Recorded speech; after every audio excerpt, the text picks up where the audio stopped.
commission, commission, commission. Hello, let's talk about the word commission.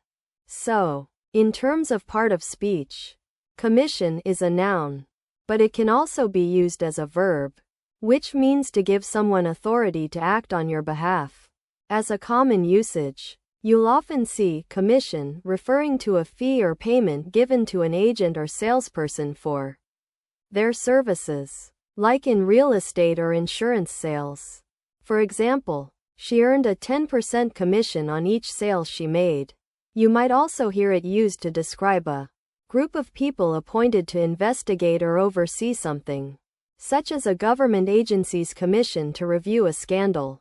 Special note: when using commission as a verb, be careful not to confuse it with the verb commence, which means to start or begin something. The main difference is that commence implies taking action, whereas commission means appointing or giving authority.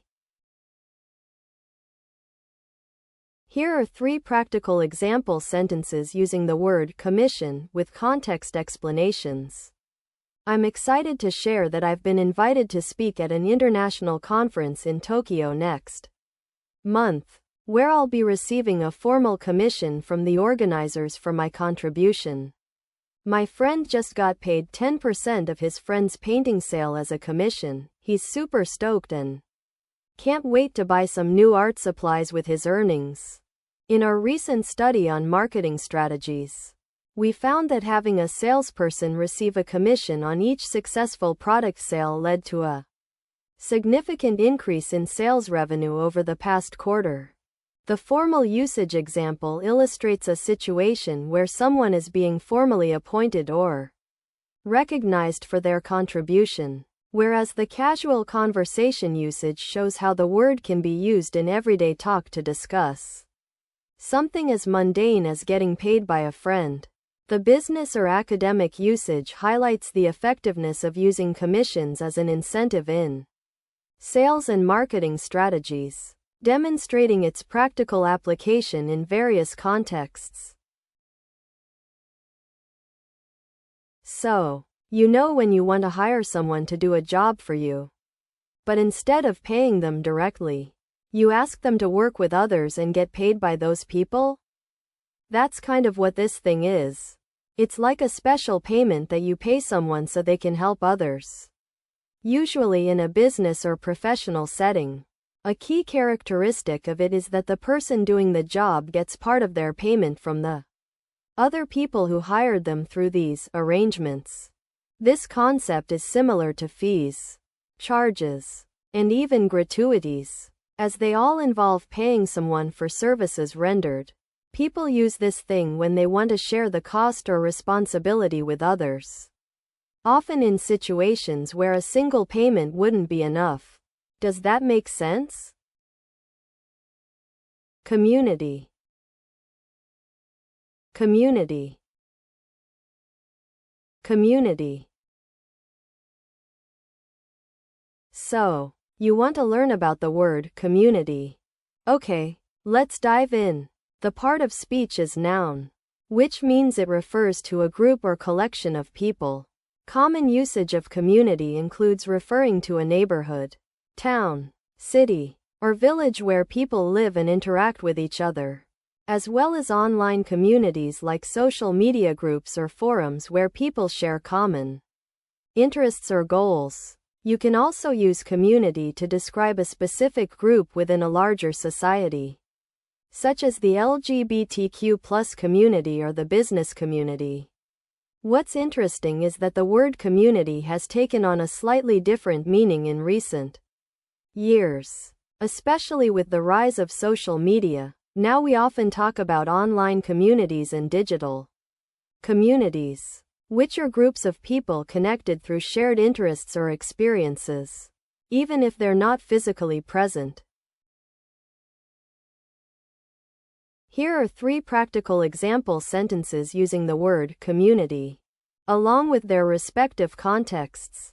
In a formal setting, such as a graduation ceremony, you might say, It is our great pleasure to present this award to Dr. Smith, who has been an exemplary member of our academic community for many years.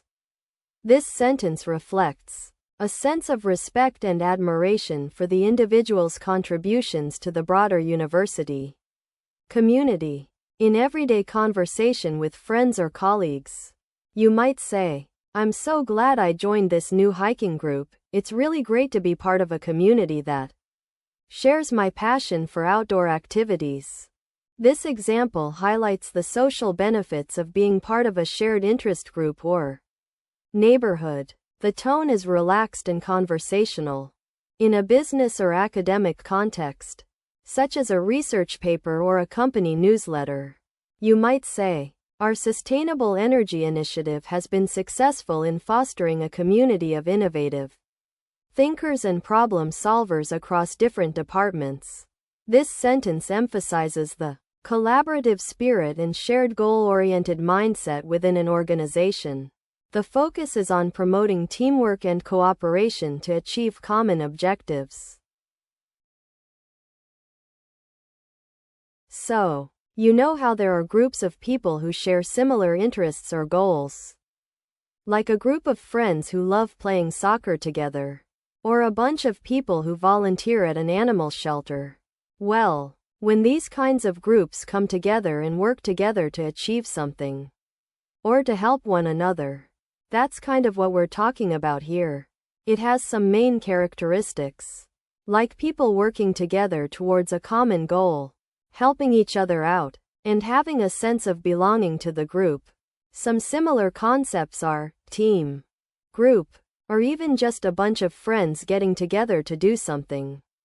And as for what it does or how it's usually used to describe places where people come together to learn from one another, get support, and work on projects or activities that benefit everyone involved.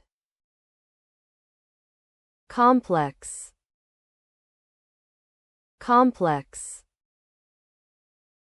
Complex. Let's talk about the word complex. So, complex is a noun, which means it refers to a person, place, thing, or idea. In common usage, we often use complex to describe something that has many parts or components, like a complex system, a complex process, or even a complex personality. It can also mean difficult or intricate, as in a complex problem or a complex situation. What's interesting is that the word complex comes from the Latin word for twisted together, which gives you an idea of how it relates to things that are put together or intertwined in some way. One thing to keep in mind when using complex is that it can sometimes imply a sense of difficulty or puzzlement, so use it carefully to convey the right tone.